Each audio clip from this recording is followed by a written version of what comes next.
Welcome to the Fantasy Audiobook. Marvel. Journey of the Superman Adventures. Chapter 1. New York, on a private island off the coast of New York. Howard Stark took his wife Maria on vacation on this private island. As for why you want to take a vacation here, just look over there for a little guy crawling around on a picnic cloth. That's right, this is Howard Stark's child. Howard Stark, who is almost 70 years old this year, finally had a child. And of course he will cherish this child very much. You read it right just now, Howard Stark is indeed in his 70s, but just looking at his appearance, people who don't know think he is only 40 to 50 years old, but those who know him know his real age. His life is a legend. Howard Stark participated in superhero projects during World War II. He was good friends with the superhero Captain America at the time. He and Captain America left many legendary stories on the battlefield. His Howling Commandos were ready to equip, but still made a decent name. Howard Stark has not aged until now because he has developed a serum from the blood of Captain America. Although this serum does not have superpowers like the original serum, nor can it turn a person into a superhero, it can still prolong life. It is a pity that Howard, who injected the serum into himself at that time, was in a coma for about a month.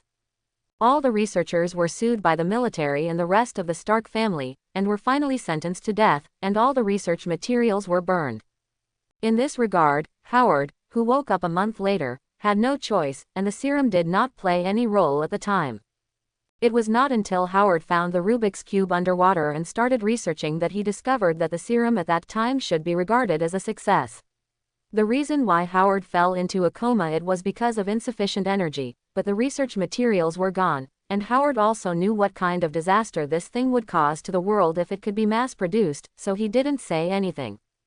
With the help of the serum, Howard found that his physical signs became very slow. His body seemed to be in a state of hibernation. Although he did not get the superpower of Captain America, it was no problem to live for a few more years. It made him very happy at the time. After all, as an inventor, what he fears most is that his inspiration surges out, but he has no time to complete it. Originally, all of this should be lived like this, but more than 10 years ago, he suddenly had a concern that he had no heirs. He is also a person, and he doesn't want no one to inherit the foundation he created. After all, he doesn't know how long he can live, and maybe he will die suddenly one day, so he left the research room to find another one for himself. The Emperor paid off, and finally 5 years ago, he met his current wife, Maria Stark. Oh, yes, it was not Maria Stark at the time, but Maria Collins Carbo inside. Afterwards, things were much simpler. Using superb girl-picking skills, Maria, who was still a schoolgirl at the time, was completely fascinated, and the two got married in less than a month. And the little guy in front of him was born a year ago, a very cute little guy with brown hair and eyes, Tony Stark. You can think about Howard's mood when little Tony was born, so he is very concerned about the little guy Howard. When his wife said that little Tony had been bored at home, he was a little unhappy, so he quickly dropped everything and brought his wife and children here picnic on a private island, all for Tony Stark. Maria Stark noticed that her husband seemed to be distracted, and asked with concern, "What's the matter? Is there any important work in the company?" Howard Stark came back to his senses, kissed his wife, and said, "It's not about the company. I just looked at this kid and suddenly recalled my past." After hearing this, Maria laughed and said, "Hey, what happened to Playboy Howard? It's a bit unlike you that he started feeling sorry for his life." Howard laughed as soon as he heard it, and said, "That's right, I finally have time to spend with you mother and son, so don't think about other things. Yo, look, my son is looking at me." After speaking, he lifted up little Tony and kissed him. After being kissed by Howard, little Tony cried very shamelessly, which made Howard a little embarrassed, so he had to hand the child to his wife. Maria gave him a blank look, took the child, and said, "It's true, your beard is pricking the child, and you don't know how to trim it." Howard smiled and said, Sorry, I decided to trim it yesterday, but the research at that time reached a very critical moment, and it was already the next day when my research was completed." Maria rubbed her husband's face distressedly, and said, "You don't have to work too hard, take care of yourself." Howard smiled and said, "Well, I will, hee hee, look at this little guy," started laughing again. Maria sighed softly after hearing this, and knew that she could not convince Howard. This is a man born for science. Although he is very funny and romantic when he is not working, he will become very stubborn when he is working. Especially when doing research. It is thanks to little Tony that the family can go out for a picnic today. Time passed slowly, and the happy time of this day slowly came to an end. Maria hugged the sleeping child and leaned in Howard's arms. Her eyes were slightly closed, and the most charming smile appeared on the corner of her mouth. She was obviously very satisfied with everything today. Howard turned his head and glanced at his wife. A trace of guilt flashed in his eyes. He knew that he had neglected his wife recently, but his temperament was like this. He forgot the time as soon as he studied, so he didn't say anything, but he hugged his wife tightly, enjoying the rare peace with his wife. Suddenly a whistling sound broke the picturesque scene. Howard opened his eyes suddenly, and then frowned.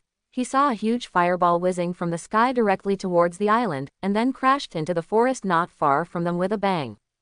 Wow! Little Tony, who was dating the cute baby girls in his dream, was woken up by the loud noise, and then found that those cute baby girls had disappeared, so he played the resist very bluntly. LL. Howard came back to his senses after hearing little Tony's voice, and then said to his wife, "You look after Tony here. I have notified Jarvis before. He will come in a while. I will go and have a look." Maria gritted her teeth after hearing this, and said, "Okay, be careful yourself." She knew she couldn't stop Howard, so she didn't say much. Howard smiled, kissed his wife and son on the cheeks, and ran to the forest.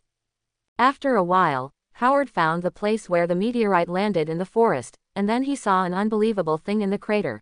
It was a 2-year-old baby wrapped in red cloth, and he was looking at himself with blue eyes. Howard was shocked when he saw this scene. He thought it was just a meteorite. The reason why he came in person was because of an inventor and scientist's desire for the unknown, but he didn't expect that it was a 2-year-old baby who fell from the sky this time. And it is still a living baby, which is too unbelievable. Wow! Haha! A crisp laughter brought the shocked Howard back to his senses. Howard looked at the baby in the crater, smiled slightly and said, "It's a coincidence that you come here. If a few years earlier, I will definitely study you for the first time, but now it is different. Starting from today you are my adopted son." After speaking, he jumped into the crater and picked up the baby. Strange to say, that baby was not afraid of strangers at all, and when he saw Howard hugging him, he immediately laughed, which made Howard, who had regretted it just after he made his decision, firmly strengthened his previous thoughts, and could not let others find out about this child. Holding the child in his hands, he picked up the red cloth that fell on the ground just now. When he got it in his hand, Howard realized that it was not red cloth at all, but a uniform, like Captain America's uniform, dark blue all over. A uniform consisting of a tight shape and a red cape, with a large S-shaped logo on the front of the uniform. Howard stared at the uniform in his hand for a moment, then looked at the baby and said, "It seems that your identity is really not simple. Since this is a uniform, where are the other parts?" He searched around, and then a pair of dark red combat boots were found not far away. After finding all the dark red boots, Howard put the uniform on the ground, then took out his mobile phone and called his butler, saying, "Jarvis, come to me alone." When Jarvis, the butler of the Stark family, found Howard Stark, Howard was humming an unknown song to coax the child to sleep. After seeing Jarvis, he pointed to the child with his chin. Jarvis lowered his voice knowingly, and asked, "Master, who is this child?" Howard looked at the child lying quietly in his arms, and said with a smile, "This is the baby that God gave me. I plan to adopt him as an adopted son. He will be the eldest son of the Stark family in the future." Jarvis was taken aback after hearing this, and then said in shock, "Is this the thing that landed here just now?" Howard nodded slightly, and said, "Well, he is. Well, now you go and send Madam and Tony back to the villa, and then go to my laboratory and put the number 42 box in a larger box and send it to me. Do these yourself, don't let others find out that there is something in the box itself." Jarvis nodded after hearing this, and said, "Understood, my lord, I'll do it now."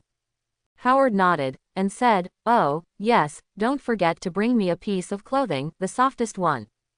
Jarvis understood what Howard wanted the clothes for as soon as he heard it, so he smiled and said, "Don't worry, master, I will finish everything seamlessly without leaving any clues."